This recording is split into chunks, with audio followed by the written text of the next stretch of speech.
Jens Stoltenberg dio djetinjstva proveo je na Balkanu, u stvari u SFRJ, jer je njegov otac Torvald bio diplomata Norveške u bivšoj Jugoslaviji. Kao tinejdžeru omiljena parola bila mu je pjevaj Norveško, Norveška van NATO.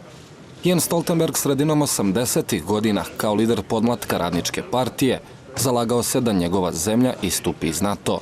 Stranka je tada skrenula na krajnju ljevicu i na anti-NATO poziciji bilo više od 20 godina. Kada je međutim došao na čelo stranke, a potom i na čelo vlade Norveške, vratio je stranku vrijednostima na kojima je i osnovana, a to je podrazumijevalo i aktivno učestvovanje Norveške u okviru NATO. Norveška je u vrijeme 3 mandata Jensa Stoltenberga na mjestu premijera postala jedna od najpouzdanijih članica i finansijera NATO. Za vrijeme premijerskih mandata nije bio omiljen u administraciji predsjednika Amerike Georgea Busha. Za više od 6 godina koliko su im se mandati preklapali, Stoltenberg nije bio u zvaničnoj posjeti Sjedinjenim državama. Razlog Bushove hladnoće mogla je biti Stoltenbergova odluka da povuče norveške oficire iz rata u Iraku, ali i njegov stav o razmještanju NATO raketa u Poljskoj i Češkoj.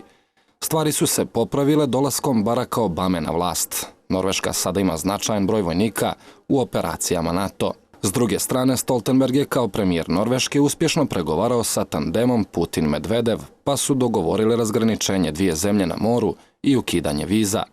Na čelo NATO Stoltenberg je došao u vrijeme najlošijih odnosa Rusije i NATO od hladnog rata. Jens Stoltenberg po mnogo čemu nije tipičan političar kojeg biste očekivali na čelnoj poziciji NATO, ali ni svijet danas ne funkcioniše u okvirima očekivanog, pa je vjerovatno globalno izuzetno korisno to što najjačim vojnim savezom rukovodi čovjek čija karijera pokazuje kako umije da razmišlja izvan unaprijed određenih okvira. As a young man, you held anti-NATO position, although your country was a founding member of that organization. Today you are at the top of the alliance, so you understand the best the people in Montenegro who still have doubts about NATO. Why did you change your opinion personally and politically? I changed my opinion because I saw, based on what I saw in Norway as a Norwegian politician, that it very much gained Norway as a small country to be part of a big alliance, standing together with other nations. It provided security for Norway. It created a basis for our engagement, our political dialogue with Russia. We are a neighbor of Russia in the north. And being a member of the NATO alliance, we were able to also then develop a constructive relationship with Russia, because NATO provided the security foundation for this engagement. So, and also saw that Norway had a seat at the table. We were able to influence decisions which were important for us. So all of this made me certain that it's good for Norway to be a member of NATO. One of the most important conditions required for Montenegro's membership in NATO is significant public support. What does it mean? It means that there has to be strong public support. We have not defined an exact figure, and I see that according to the opinion polls, there is increased support in Montenegro for membership. At the end, it has to be Montenegro that decides, of course, because no one can force any other country to join. But of course, this is important with public support, and we have seen increased public support in Montenegro. We talk a lot and we know pretty much everything about the conditions that Montenegro must fulfill for the membership. We talked last about the reasons why NATO wants Montenegro to be eventual 29th member of the NATO. Why does Alliance want Montenegro? So we believe, and we have seen in many other countries in Europe, that it has been a win-win situation. It has been good for the country that has decided to join. Their democracy has been boosted, rule of law, fighting corruption. It has been important for the security of the country, but also the conditions for economic growth, because security is important in itself. But in addition, stability, security also boost prosperity, economic growth. And we have seen for NATO that, of course, the enlargement has contributed to stability in Europe, regional stability in many parts of Europe. and this is of course important for NATO. So all of this has been then both an advantage for the new members, but also for the existing members, the alliance. For us here, it's not without importance that if invited in December, Montenegro will be the first country in the history who received call individually and between two summits, which is not common.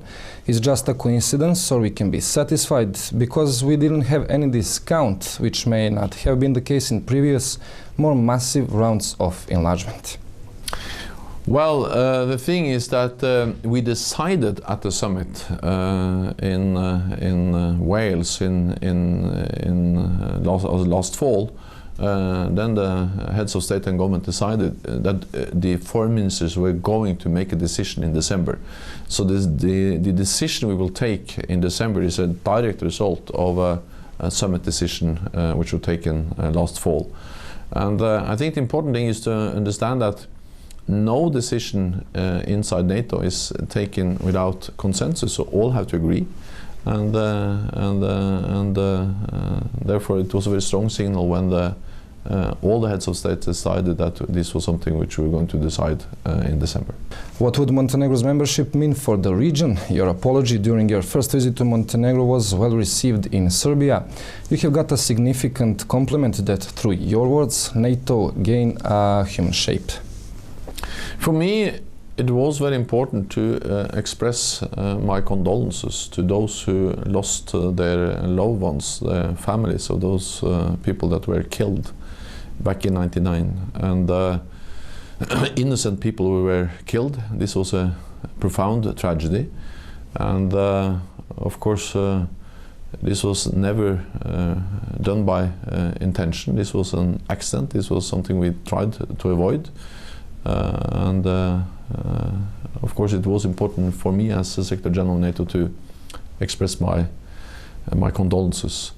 In addition, I have a very close personal relationship to Montenegro because as a child I lived in the former Yugoslavia or in Belgrade, and I traveled many times to Montenegro, so I have very fond memories from my childhood visiting Montenegro. So it was also important for me as a close friend of Montenegro through my whole life to express my condolences to those who were the victims of the attacks in '99. And what would the Montenegrin membership, eventual membership, would mean for the region?